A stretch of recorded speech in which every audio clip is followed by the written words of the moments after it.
Hello guys, the study classes के online classes में एक बार फिर आप सभी का हार्दिक स्वागत है। तो एक पेपर हुआ है अर्धवार्षिक का अपने 2023-24 में भी गवर्नमेंट ने जो बनाया है पैटर्न, न्यू पैटर्न, उसके आधार पर ही ये जो है पेपर दिया जाएगा, बोर्ड का पेपर। आपने देखा होगा कि ये जो पेपर आया है अर्धवार्षिक का, इसी के आधार पर आपके वार्षिक का पेपर आएगा, ये ध्यान रखना। जिसमें आपने देखा होगा कि सब के सब सवाल है जो मिनिमम 50 वर्ड्स में है, इससे ज़्यादा कोई बड़ा नहीं है। पहले आता था सिद्ध कीजिए या पूरा वर्णन कीजिए, अब वो सवाल आना बंद हो गया है। आपने देखा होगा अर्धवार्षिक का पेपर, उसका मैं आपके सामने सॉल्यूशन करवाने जा रहा हूँ, ठीक है। तो मैं आपको एक एक का आंसर बताते जाऊंगा, उसका क्या क्या आंसर है आप देखते जाना, आपके कितने सही है और कितने गलत है। तो पहला सवाल है, मेरे पास पेपर है फोन में। पहला सवाल है कि निम्न में से गंधीय सूचक कौन सा है। आंसर है गंधीय सूचक कौन सा है। ये सूचक तीन प्रकार के अपने पास होते हैं। एक तो होता है प्राकृतिक सूचक, एक होता है कृत्रिम, एक तो होता है प्राकृतिक और एक होता है कृत्रिम, और एक अपने पास होता है गंधीय सूचक। आपके सवाल आया है कि निम्न में से गंधीय सूचक कौन सा है, ठीक है। ऑप्शन में दे रखा है हल्दी, लिटमस पत्र, वेनिला या मेथिल ऑरेंज। तो इसका आंसर हो जाएगा वेनिला। क्या आंसर हो जाएगा? वेनिला। हल्दी जो है वो तो एक प्राकृतिक सूचक है, मेथिल ऑरेंज जो है वो कृत्रिम है। मेथिल ऑरेंज आपके ये दे रखा है कि भाई गंधीय सूचक कौन सा है, तो गंधीय सूचक कौन सा है? वेनिला जो है वो क्या है? गंधीय सूचक। तो पहले का ऑप्शन हो जाएगा गंधीय सूचक का जो है कौन सा है, वो वेनिला हो जाएगा। कमरे के ताप पर कौन सी धातु जो है वो द्रव है? दूसरा सवाल, ये तो पहला है। दूसरा जो है वो धातु द्रव कौन सी है? धातु द्रव। तो द्रव अपने पास जो हो जाएगी Hg, उसे अपन कहते हैं मरकरी, या उसे हम कहते हैं पारा। क्या कहते हैं? पारा। तो दूसरे का आंसर क्या हो जाएगा? मरकरी या पारा।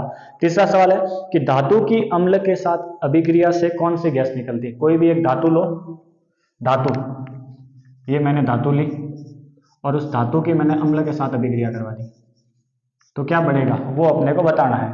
तो धातु मैंने ले लिया मान लो सोडियम, अम्ल ले लिया मान लो HCl, तो क्या बनेगा? NaCl मतलब लवण, और एक हाइड्रोजन गैस बाहर निकलेगी। कौन सी गैस बाहर निकलेगी? हाइड्रोजन, मतलब H2। कौन सी गैस निकलेगी? हाइड्रोजन गैस जो है वो बाहर निकलेगी।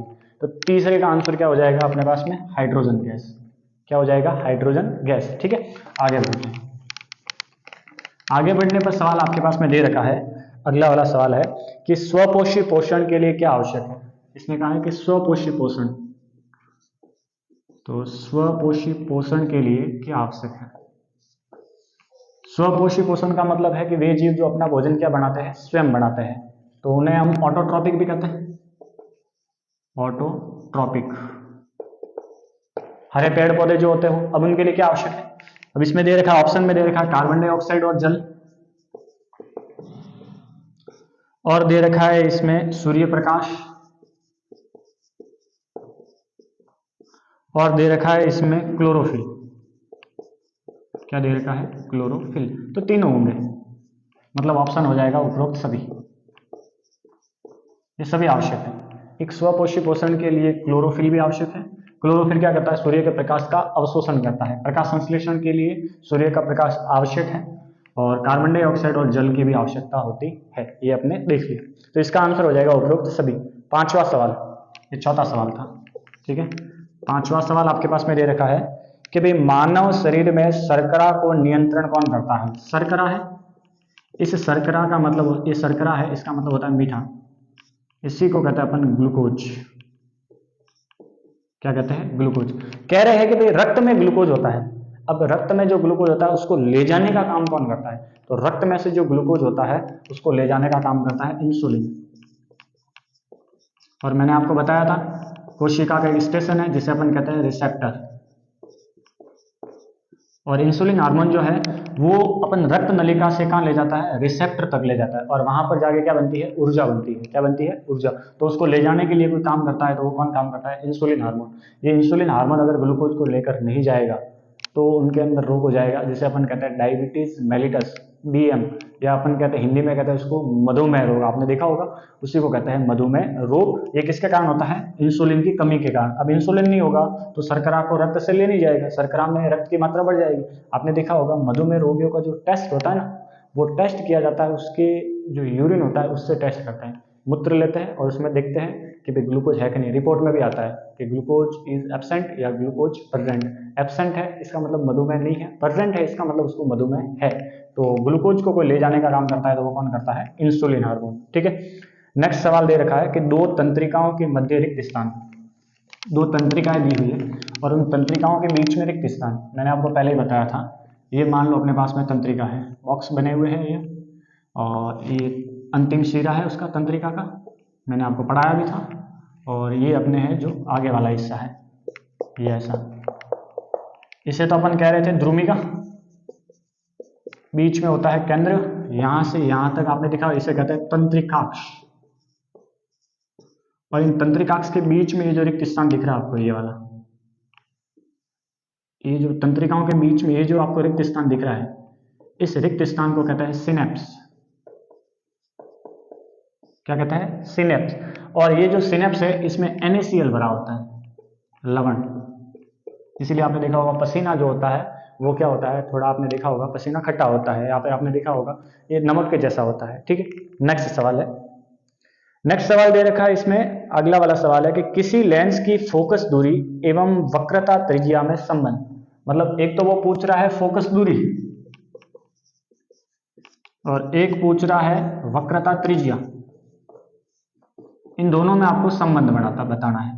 वक्रता त्रिज्या को अपन c से लिखते हैं, फोकस दूरी को स्मॉल f से लिखते हैं, इन दोनों के बीच में क्या रिलेशन है, तो अपने पास एक सूत्र होता है r equals to 2f, r को अपन कहते हैं c, तो c बराबर 2f, मतलब वक्रता त्रिज्या जो है वो फोकस दूरी की दुगुनी होती है। वक्रता त्रिज्या फोकस दूरी की कितनी होती है? दुगुनी। तो इसका आंसर हो जाएगा c बराबर 2f, जहां f फोकस दूरी है। ठीक है, नेक्स्ट अगला सवाल, अगला सवाल सॉल्व करते हैं, और अगला सवाल है अपने पास में कि प्रतिरोधकता का मात्रक क्या है? प्रतिरोध और एक होता है प्रतिरोधकता। आपको पूछी है प्रतिरोधकता, प्रतिरोध का मात्रक होता है ओम, इसका मात्रक प्रतिरोधकता का होता है ओम गुणा मीटर, ओम गुणा मीटर।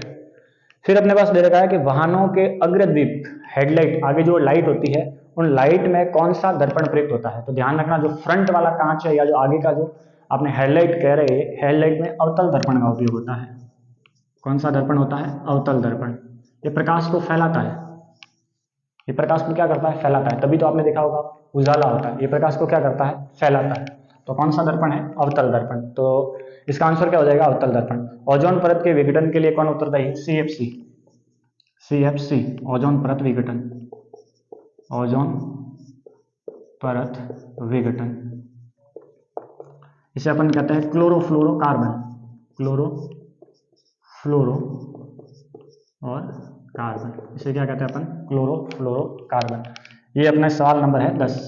तो ये 1 से 10 नंबर के जो सवाल थे, ये 1 से 10 नंबर के सवाल थे, एक एक नंबर के।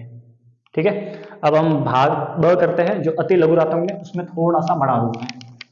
अति लघुरात्मक भाग ब, उसमें सबसे पहला है लेंस की क्षमता किसे कहते हैं? लेंस क्षमता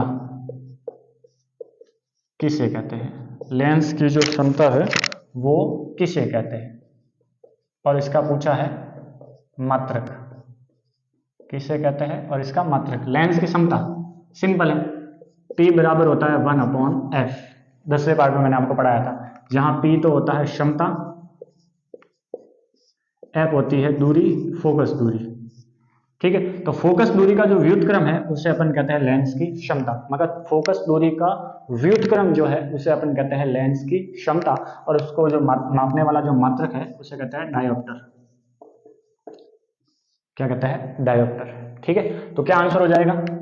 फोकस दूरी का व्युत्क्रम, फोकस दूरी का व्युत्क्रम। ठीक है, नेक्स्ट सवाल है, वह न्यूनतम दूरी कितनी है जो एक स्वच्छ मानव नेत्र आसानी से देख सकता है? मतलब आसानी से अपन, जैसे मेरे सामने के फोन है, अब मुझे आसानी से कितनी दूरी तक देखा जा सकता है? तो इसका जो आंसर है वो है 25 सेंटीमीटर, या इसी को आप मीटर में बदल लो तो हो जाएगा 0.25 मीटर। ये तो न्यूनतम दूरी है। ठीक है, आपके यही था सवाल, तो ये आंसर था। लेकिन आपको अगर मैक्सिमम पूछ लेता तो मैक्सिमम होती है अनंत, मैक्सिमम कितनी होती है? अनंत। अधिकतम, अधिकतम। ठीक है, नेक्स्ट सवाल है, वन क्षेत्र में पाई जाने वाली एक खाद्य श्रृंखला। सिंपल है, मैंने आपको खाद्य श्रृंखला सब बताई है, वन वाली बता दी है, घास में बता दी है, ये सारी वाली बता दी है। तो वन वाली पूछी है, वन श्रृंखला, वन में खाद्य श्रृंखला। तो वन में खाद्य श्रृंखला बेहद आसान है। सबसे पहले घास, घास को कौन खाएगा? हिरण, और हिरण को कौन खाएगा? शेर। ये खाद्य श्रृंखला वन में है। अगर वो पूछता कि भाई घास में क्या है, तो घास, घास को खाएगा टिड्डा, घास को टिड्डा ऐसे, तो वो अपने याद रखना। टिड्डे को कौन खाएगा? मेंढक, मेंढक को कौन खाएगा?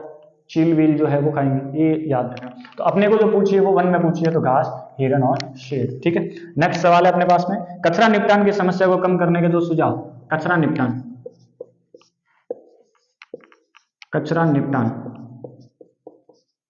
सुझाव पूछा उसने, तो सिंपल है। एक तो आप कह दो कंपोस्टिंग, मतलब उसकी विधियां लिख दो आप। सीवेज, कचरा भराव या भराव क्षेत्र, जैव निम्नीकरण कह दो आप, अजैव निम्नीकरण कह दो। आपको केवल दो पूछिए, तो दो का कोई भी आपको नाम लिखना था, केवल और केवल के कौन कौन सी दो विधि है, तो आप लिख सकते थे कंपोस्टिंग और सीवेज, ये दो विधि को आपको केवल और केवल क्या लिखने थे? नाम। नेक्स्ट सवाल है अपने पास में कि विस्थापन अभिक्रिया क्या है। सिंपल है, विस्थापन अभिक्रिया पूछिए इससे। विस्थापन अभिक्रिया, जैसे मैंने लिखा आपके सामने एफ, अपने Fe प्लस CuSO4, तो इसे तो बोलते हैं अपन कॉपर सल्फेट, इसे अपन क्या कहते हैं? कॉपर सल्फेट, और इसे अपन कहते हैं आयरन। क्या कहते हैं? आयरन। तो ये क्या करेगा? फेरस जो है उसको प्रतिस्थापित करेगा और ये इसकी जगह पे आ जाएगा, तो बन जाएगा FeSO4 प्लस Cu, मतलब ये बन गया कॉपर और ये बन गया फेरस सल्फेट। मतलब सिंपल है, वह अभिक्रिया जिसमें अधिक क्रियाशील तत्व कम क्रियाशील तत्व को प्रतिस्थापित करता है। मतलब जो अधिक क्रियाशील तत्व है,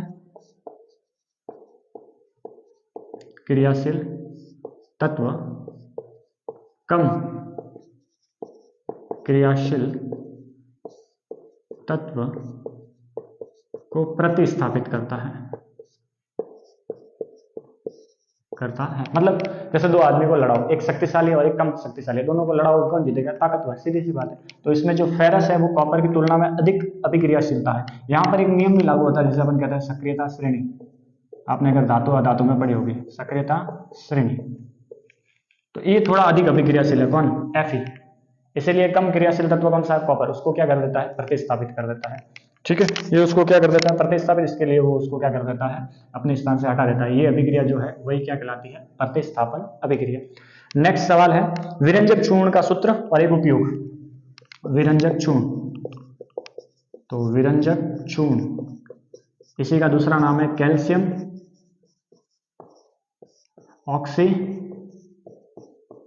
क्लोराइड, और इसी का सूत्र होता है CaOCl2। इसका उपयोग पूछा है तो कपड़ों की रंगाई में, कोई भी लिख सकते थे आप, कपड़ों की रंगाई रंगाई में।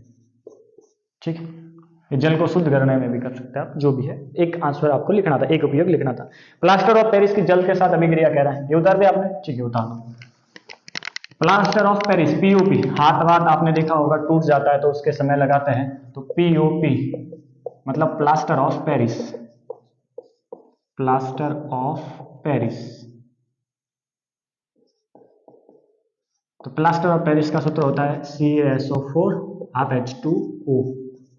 वो कह रहा है इसकी कि जल के साथ अभिक्रिया करवानी है, करवा दो, जल का डेढ़ अणु ले लो, क्या बन जाएगा? CaSO4 और 2H2O, ये बन गया जिप्सम। किससे? प्लास्टर ऑफ पेरिस से। ये क्या है? जल। इसने यही कहा है कि प्लास्टर ऑफ पेरिस के जल के साथ अभिक्रिया का समीकरण लिखिए, तो ये मैंने करवा दी, और ये समीकरण क्या प्राप्त हो रहा है मुझे? जिप्सम। ठीक, फिर पूछ रहा है कि भाई मेथेन की इलेक्ट्रॉन बिंदु संरचना, आपको पता है मेथेन का सूत्र होता है CH4, इलेक्ट्रॉन बिंदु संरचना पूछ रहा है। सिंपल है, हाइड्रोजन हाइड्रोजन हाइड्रोजन हाइड्रोजन, एक इलेक्ट्रॉन होता है उसके पास, और कार्बन के पास में कितने होते हैं? 4। तो ये बन गई अपनी इलेक्ट्रॉन बिंदु संरचना। पूछ ले भी एकल बंध कितने होते हैं, तो 1 2 3 और ये 4, मतलब सहसंयोजी बंध भी अगर पूछ लेता तो भी आप बता देते। सहसंयोजी बंध कितने होते हैं, 4। इन्हीं सहसंयोजी बंध को अपन कहते हैं एकल बंध। क्या कहते हैं, एकल बंध। इसका आप एक स्क्रीनशॉट लो, फिर मैं आपको आगे बढ़ाता हूं। स्क्रीनशॉट ले लो आप उसका, फिर मैं आपके आगे बढ़ता हूं इसका।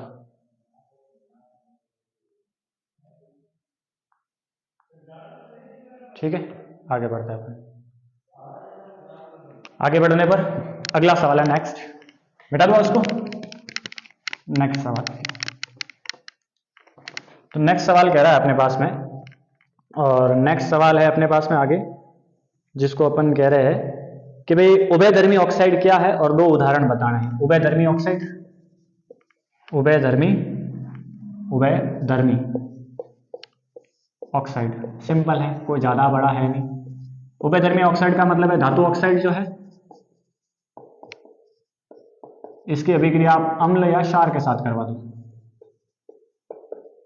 धातु ऑक्साइड है, इसकी अभिक्रिया किसके साथ करवाओ, अम्ल या क्षार के साथ में आप उसकी अभिक्रिया करवाओ, तो वही अभिक्रिया क्या होगी, उभयधर्मी ऑक्साइड। मैं आपको एक लिखा के बता देता हूं, जिसमें Al2O3 aluminium oxide, aluminium oxide है। इस एल्यूमिनियम ऑक्साइड की अभिक्रिया आप करवा दो मान लो HCl से, जिसे अपन कहते हैं हाइड्रोक्लोरिक अम्ल, हाइड्रोक्लोरिक अम्ल। तो क्या बन जाएगा, सिंपल है, AlCl3 प्लस H2O। संतुलित कर लेना आप उसको, ठीक, संतुलित करना है, बाकी कुछ करना है नहीं। एल्यूमिनियम ऑक्साइड की अभिक्रिया हाइड्रोक्लोरिक अम्ल के साथ करवाना है, तो बन जाएगा एल्यूमिनियम क्लोराइड, और क्या बन जाएगा, जल। ये जो अभिक्रिया है वो कौन सी है, अपने उभयधर्मी ऑक्साइड। आप उसका कुछ भी ले सकते हो, अपने ले लो बोले Na2O3 ले लो, तो भी उससे कोई फर्क नहीं पड़ेगा। आगे वाला प्लस HCl ऐसा कैसा करके वो भी वही अभिक्रिया आएगी। आपको 2 पूछा, 2 कोई भी बना के लिख सकते हो, अब जरूरी नहीं है कि आप यही लिखो, आप कुछ भी लिख सकते हो, ठीक है। हाँ, ध्यान ये होना चाहिए कि धातु ऑक्साइड की अभिक्रिया आप किसके साथ करवाओगे, अम्ल या क्षार के साथ करवाना। मैंने यहाँ करवाई अम्ल के साथ, आप भले आप क्षार के साथ करवा दो, NaOH के साथ करवा दो, तो भी कोई दिक्कत नहीं, ठीक है। आगे बढ़ते हैं। नेक्स्ट अपने पास में सवाल है, नेक्स्ट सवाल है कि भाई वंशानुगत लक्षण क्या है। सिंपल है, कोई ज्यादा ये भी बड़ा है नहीं। वंशानुगत लक्षण, वंशानुगत लक्षण क्या होता है, पीढ़ी दर पीढ़ी चलने वाले लक्षण, वही क्या कहलाते हैं, वंशानुगत। पीढ़ी दर पीढ़ी चलने वाले गुण, पीढ़ी दर पीढ़ी चलने वाले लक्षण, उन्हें अपन क्या कहते हैं, वंशानुगत लक्षण, ठीक है। आगे बढ़ते हैं। निम्न में से जनन की विधियों का नाम लिखना है। आपको जनन की विधियां बतानी है, जनन विधियां कि किसमें कौन सा जनन है। कुछ ज्यादा बड़ा नहीं है, एकदम सिंपल पेपर है। मैंने कहा ना, बोर्ड ने ऐसा पैटर्न किया है कि रटाने वाली प्रक्रिया उस पर बंद कर दी है, और मुझे ये पैटर्न बहुत अच्छा लगता है। मुझे क्या, आपको भी अच्छा लगना चाहिए।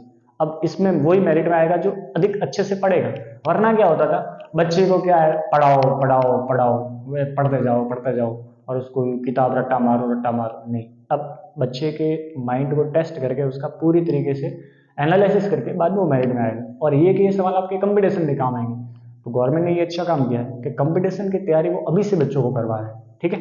तो आगे अपन सवाल देख रहे हैं कि जनन की विधियां कौन कौन सी है, तो उसमें दे रखा है, एक तो आपको बतानी है प्लेन एरिया में,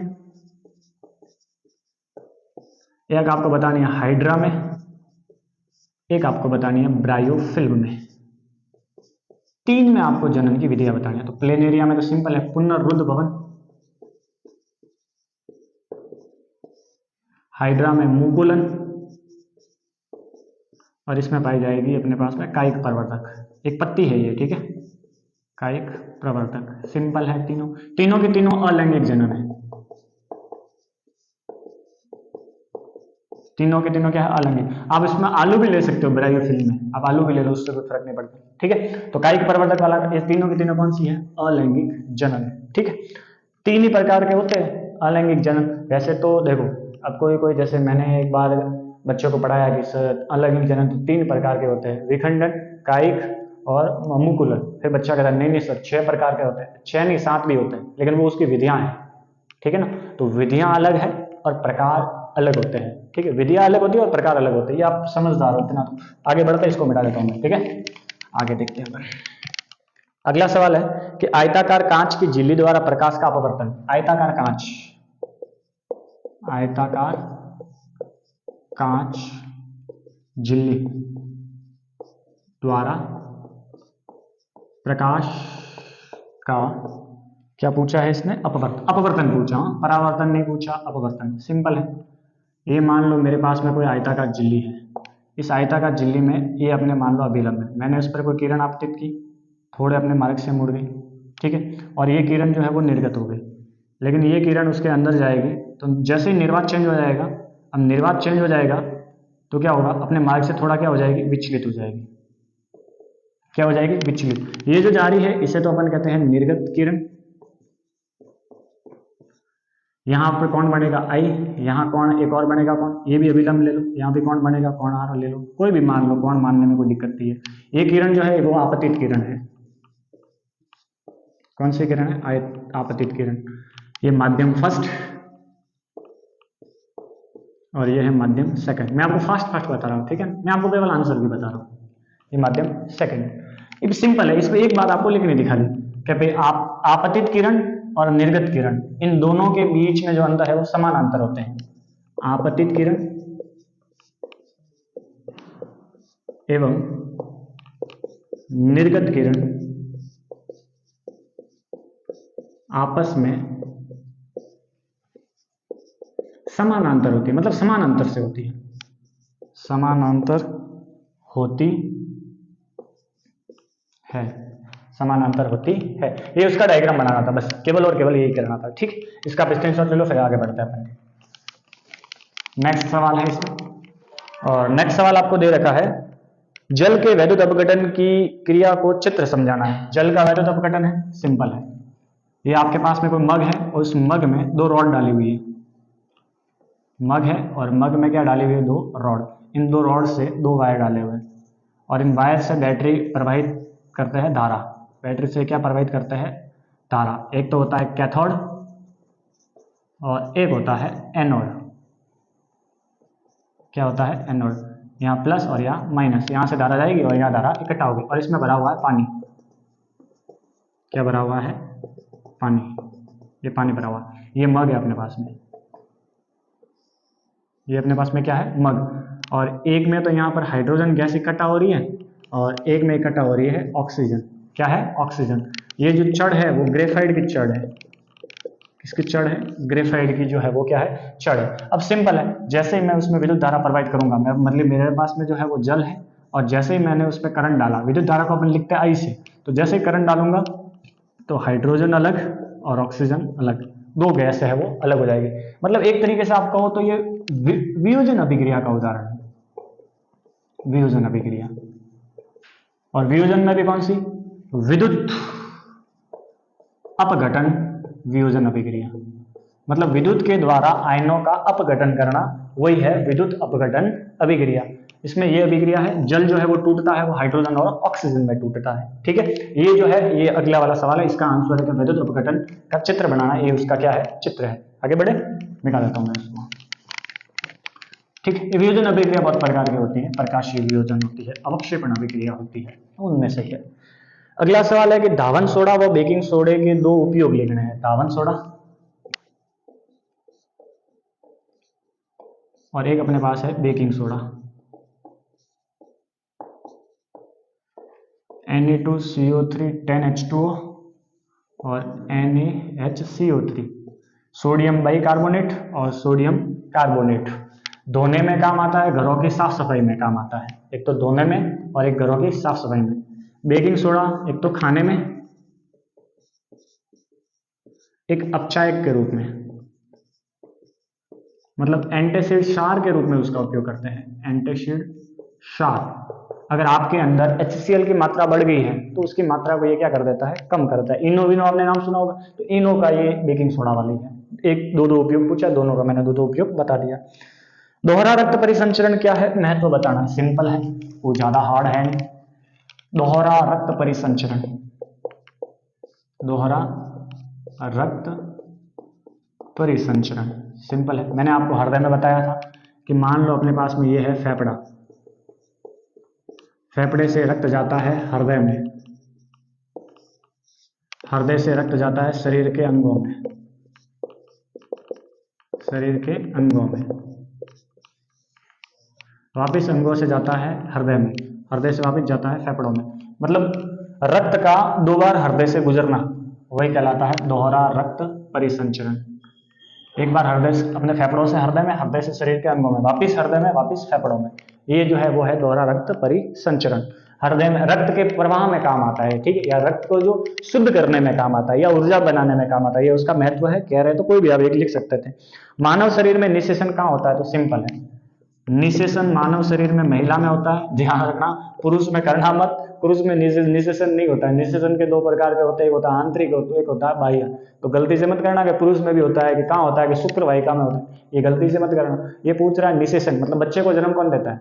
हाँ, भले भागीदारी पिताजी की भी है, लेकिन माँ देती है बच्चे को जन्म, तो ये थोड़ा ध्यान रखना। तो निषेचन जो है, निषेचन होता है फैलोपियन ट्यूब में, फैलोपियन नलिका में जो है वो होता है निषेचन, ठीक है। इसी का दूसरा नाम है अंडवाहिका। क्या कहते हैं, अंडवाहिका, ठीक है। पूछ रहा है कि भाई निषेचन जो है उसके 2 रोग बताने हैं, सिंपल है। एक ट्रिक मैं आपको बता देता हूं, उसमें सब रोग आ जाएंगे निषेचन से संबंधित। देखो, एक ट्रिक है, लैंगिक रोग। लैंगिक रोग का मतलब है सेक्सुअल डिजीज।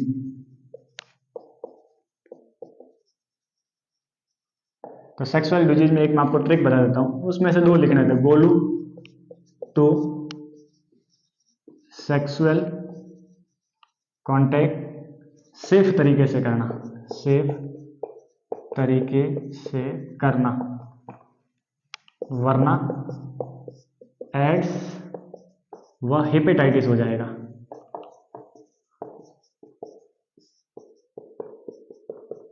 हो जाएगा, सिंपल है। हेपेटाइटिस से तो हेपेटाइटिस, एड्स से हो जाएगा एड्स, गो से होगा गोनेरिया,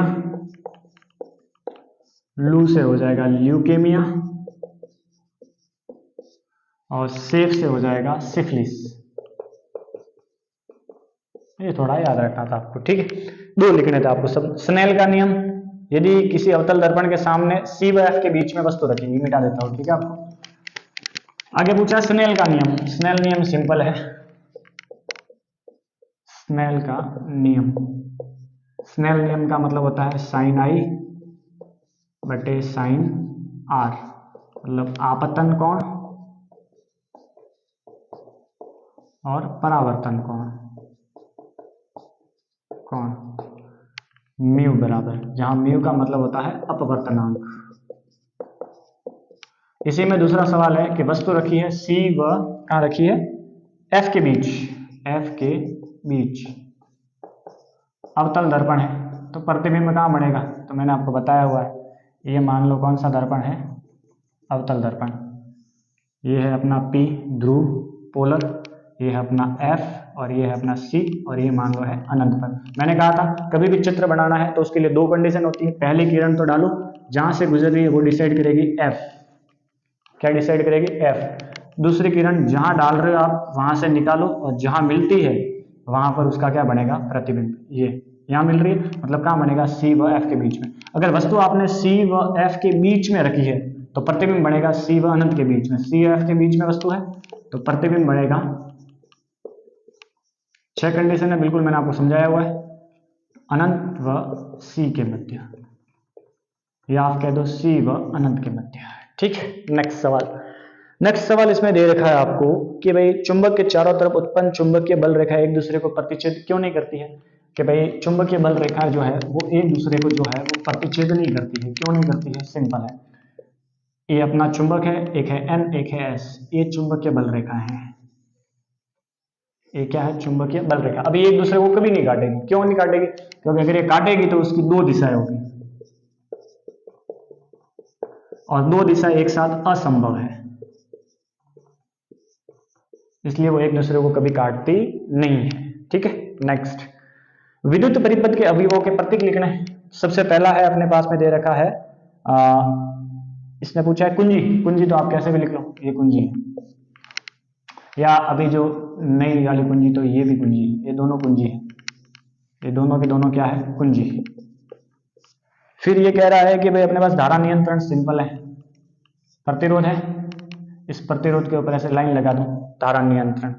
फिर हो जाएगा प्रतिरोध, तो ये प्रतिरोध है, ये क्या है, ये तो है प्रतिरोध, ये है धारा नियंत्रण, प्रतिरोध, ये है धारा नियंत्रण, और ये है अपने पास में कुंजी। आपको प्रतीक चिन्ह बनाने थे, ठीक है। नेक्स्ट सवाल है अपने पास में, नेक्स्ट दे रखा है कि आमाशय में अम्ल के क्या कार्य होते हैं। सिंपल है, आमाशय है,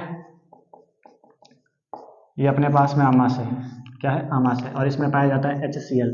इस HCl का क्या कार्य है, एक तो एंजाइम को सक्रिय करता है, एंजाइम को सक्रिय, एक कोशिका को सक्रिय करता है, एक भोजन का पाचन करता है, भोजन पाचन, एक जीवाणुओं से सुरक्षा, कोई भी आप लिखने थे, आपको 3 बताने थे, कुछ ज्यादा है नहीं। ये पैराइटल कोशिका से निकलता है HCl, पैराइटल कोशिका, ठीक। नेक्स्ट सवाल है अपने पास में, 3 पादप हार्मोन के नाम। सिंपल है, एक तो कर देते हैं आप साइटोकाइनिन, साइटोकाइनिन जो कोशिका विभाजन करता है, कोशिका विभाजन। कार्य पूछा इसने, कार्य भी पूछे, साथ में लिख रहा हूं मैं। एक जिब्रेलिन,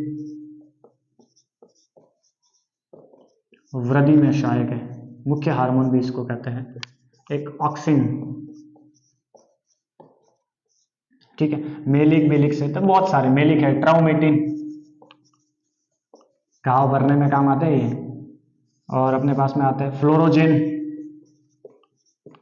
बहुत सारे होते हैं, आपको केवल 2 लिखने हैं, कोई ज्यादा हार्ड था नहीं, मेरा वीडियो भी पढ़ा है, सेम वही थे, अपने को है ही।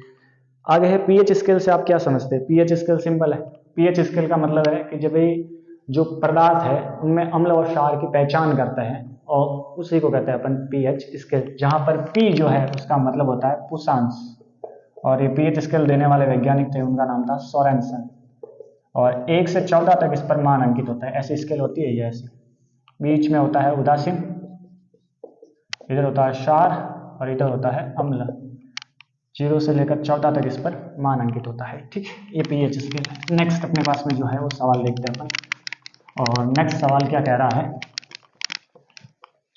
नेक्स्ट अपने पास में सवाल है, नेक्स्ट है कि भाई मिश्र धातु किसे कहते हैं। 2 या 2 से अधिक समांगी धातुओं का जो मिश्रण होता है उसे कहते हैं मिश्र धातु, जिसमें 2 या 2 से अधिक धातुएं मिली होती है, मिश्र धातु। मिश्र धातु, 2 या 2 से अधिक धातुओं का समांगी मिश्रण मिश्र धातु कहलाएगा। उदाहरण पूछा है तो एक तो लिख देते हैं आप पिताजी, आप कहोगे पिताजी क्या है, तो पी से हो गया पीतल। अब पीतल किस किस से मिलकर बना, एक तो तांबा, और एक मिलकर बना होता है जिंक, तांबा और जिंक से मिलकर बना होता है। ये उदाहरण भी आप लिख सकते थे। नेक्स्ट सवाल है अपने पास में, बेंजीन का संरचना सूत्र लिखना है। बेंजीन, बेंजीन का होता है C6H6, ये ऐसे होता है, देख लो, carbon carbon carbon carbon carbon और ये कार्बन, एक छोड़ो एक, ठीक। एक हाइड्रोजन लगा दो, hydrogen hydrogen hydrogen hydrogen hydrogen और ये हाइड्रोजन, ये बेंजीन है, ठीक है। नेक्स्ट है अपने पास में कि धातुओं को संचारण से बचाना है। तो संचारण मतलब लोहे पर जंग लगना है, लोहे पर क्या लगना है, जंग। इसको बचाने के लिए 2 विधि, एक तो जिंक की परत, एक क्रोमियम परत। ग्रीस लगा दो, तेल लगा दो, जो भी आपको लिखना है वो लिख सकते हैं, इतना कोई है नहीं इसमें। आगे सवाल है, मैंने कहा ना सब छोटे छोटे सवाल है, देख लो आप, नया पैटर्न बहुत अच्छा पैटर्न है। श्रृंखलन, श्रृंखलन क्या है, तो श्रृंखलन सिंपल है, कार्बन की एक या एक से अधिक श्रृंखला वही कहलाती है श्रृंखली, जिसमें देखो carbon carbon carbon carbon carbon carbon चलते रहते हैं, चेन के रूप में चलते रहते हैं, उसी को अपन कहते हैं श्रृंखलन। और इसकी संयोजकता कितनी होती है, 4, आपके पार्ट भी दे रखा है, ठीक है, उसे अपन कहते हैं श्रृंखलन। फिर अपने पास में है कि साबुन और अपमार्जक में अंतर। साबुन, अपमार्जक। साबुन जो है वो मृदु जल में झाग देते हैं, मृदु जल झाग देते हैं। ये मृदु में भी देते हैं और कठोर में भी देते हैं। ये कठोर में नहीं देते हैं, कठोर में नहीं देते हैं। इसमें क्या होता है, सिंपल, मैंने कहा था कि भाई ध्रुवीय भाग जल से जुड़ा होता है, जल से जुड़ा होता है केवल और केवल मृदु जल में। इसमें ध्रुवीय भाग मृदु हो या चाहे कठोर हो, दोनों में ध्रुवीय भाग जो है उससे जुड़ा होता है जल से। तेलीय खाद्य पदार्थों को नाइट्रोजन प्रवाहित क्यों करते हैं? सिंपल है, नाइट्रोजन इसलिए प्रवाहित करते हैं क्योंकि विकृत गंधिता नहीं हो। अगर उसमें नाइट्रोजन नहीं होगी तो खाने योग्य जो चीजें हैं वो आर्द्रता के संपर्क, वायुमंडल में जो आर्द्रता है उसके संपर्क में आएगी तो क्या हो जाएगी? खराब। तो इसकी उदाहरण ही है विकृत गंधिता के कारण, विकृत गंधिता उदाहरण। इसका आंसर क्या हो जाएगा? विकृत गंधिता, इसलिए नाइट्रोजन गैस उसमें भरी जाती है। मानव पाचक ग्रंथियों के नाम। अब पाचन में कौन कौन सी ग्रंथियां होती है? पाचक ग्रंथि। तो पाचक ग्रंथि कौन कौन सी होती है आप लिख लो, जैसे मैंने कहा ना, आप लिख लो एंजाइम, टाइलिन एंजाइम ग्रंथि या टाइलिन ग्रंथि, और आप लिख दो पीयूष ग्रंथि लिख दो, पीनियल लिख दो। जो भी आप 2-3 ग्रंथियां गए उनका क्या निकला है नाम, जो पाचन में सहायक होती है, भोजन का पाचन करवाती है। ठीक, नेक्स्ट लिखा हुआ है मानव पाचन तंत्र का नामांकित चित्र बनाना था। पाचन तंत्र सिंपल है, कोई ज्यादा हार्ड नहीं है।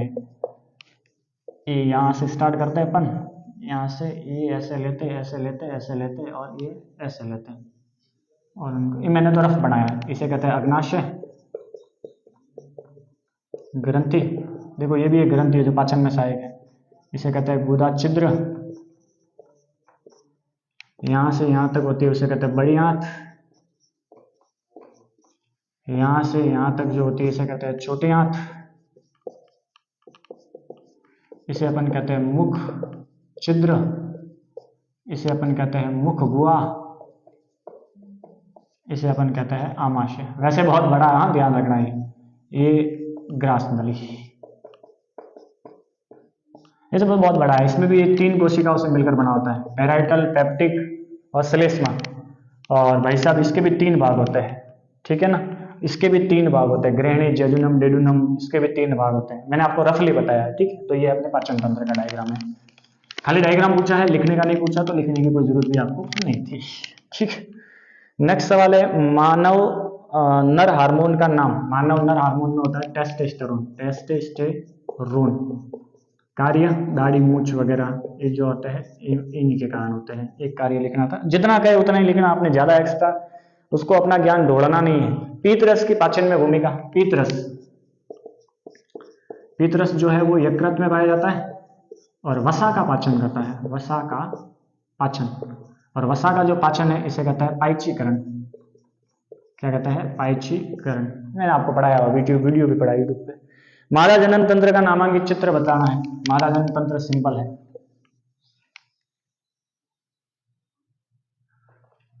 ठीक है। मादा जनन तंत्र का आपको खाली पूछा है, चित्र पूछा है, कोई ज्यादा हार्ड है नहीं, ठीक है ना। ये अपना कैरवैक्स है, ठीक है। मैं आपको बता देता हूँ 3 परतें होती है मादा में। कितनी परत होती है? 3। एक तो होती है मायोमेट्रियम, एक होती है पेरीमेट्रियम, एक होती है एंडोमेट्रियम।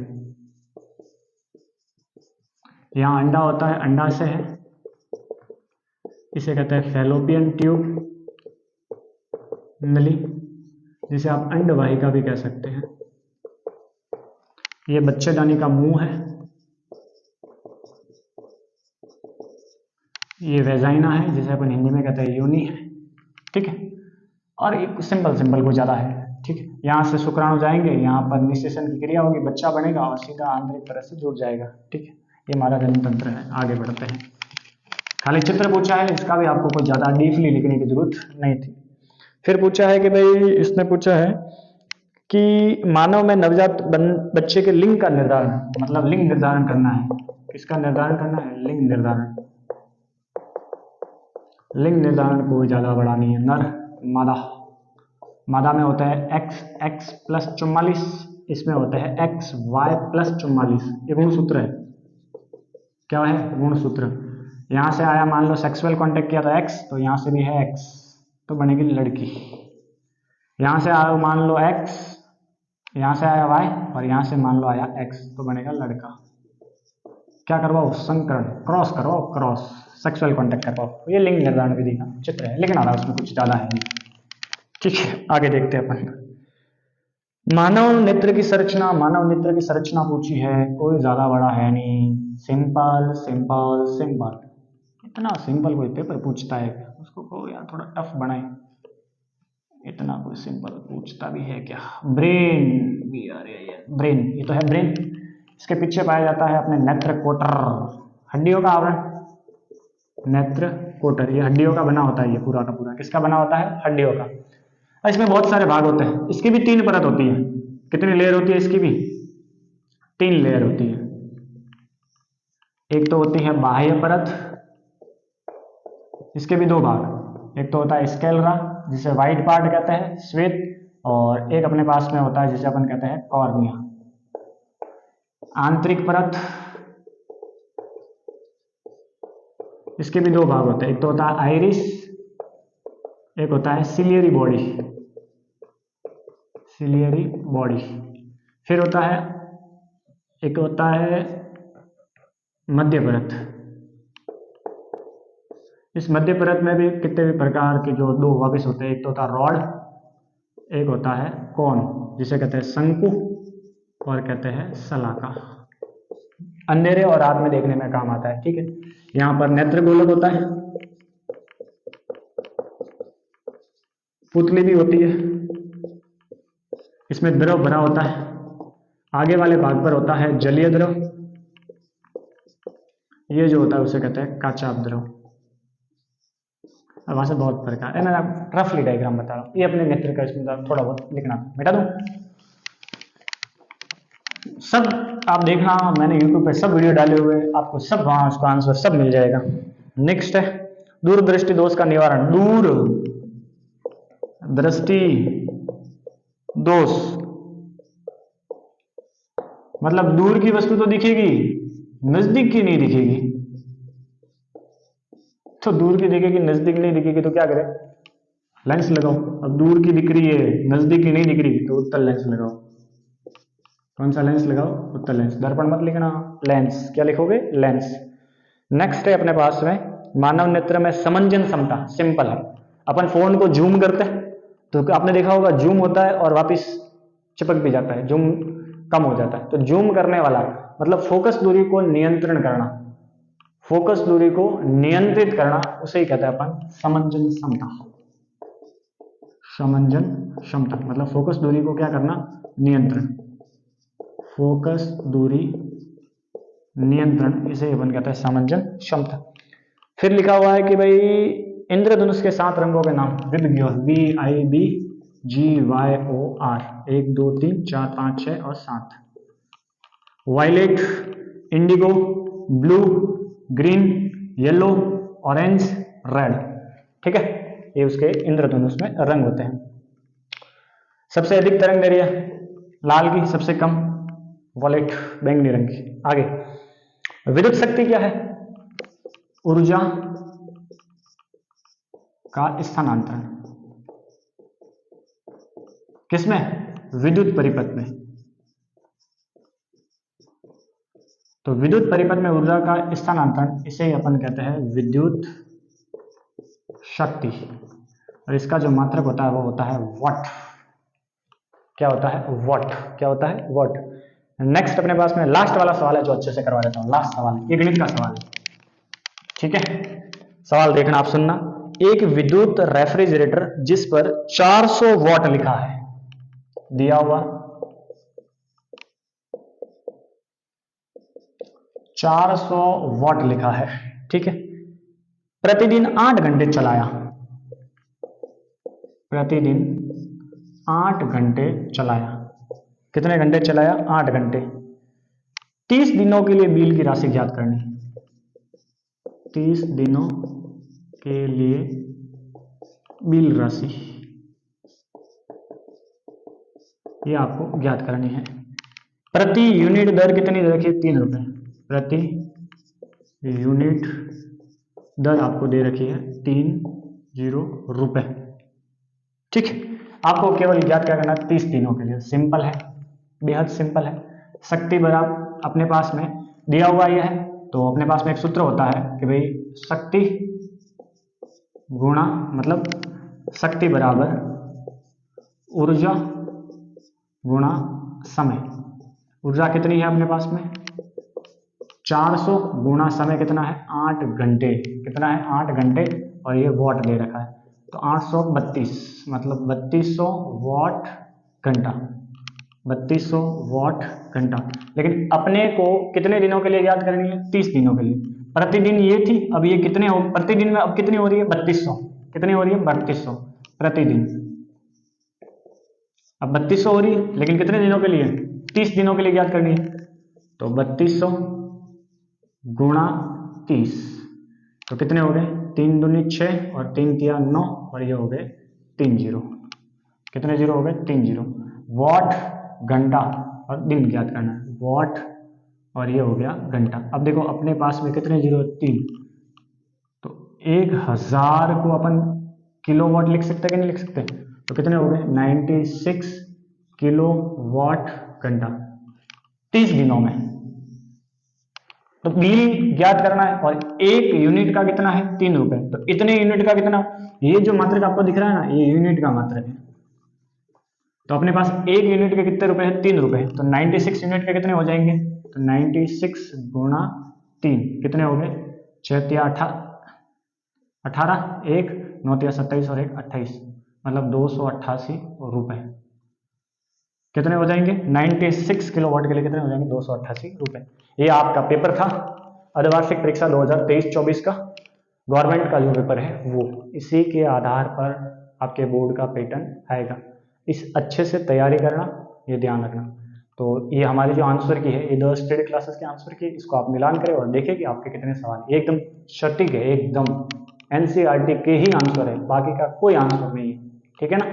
अच्छे से पढ़ते रहे, एग्जाम आने वाले 2 महीने ही रहे, अच्छे से पढ़ते रहे। यूट्यूब पे सब हमारे वीडियो जो फ्री पड़े हैं, तो इसी प्रकार आप प्यार देते रहे, वीडियो को लाइक सब्सक्राइब करते रहे चैनल को और कमेंट करते रहे। ठीक है, तो आज के लिए इतना ही, धन्यवाद।